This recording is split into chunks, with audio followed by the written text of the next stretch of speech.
তুমি ছাড়া কেউ নেই মালিক বলে তারে ডাকবো। হো তুমি ছাড়া কেউ নেই মালিক বলে তারে ডাকবো। তুমি ছাড়া কেউ নেই ভালোবেসে তার ছবি আঁকবো। তুমি ছাড়া কেউ নেই মালিক বলে তারে ডাকবো।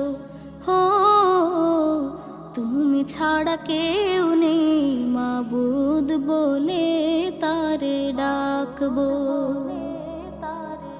তাই তো সারাক্ষণ ডাকি তোমারে, ভালোবেসে কাছে টেনে নাও।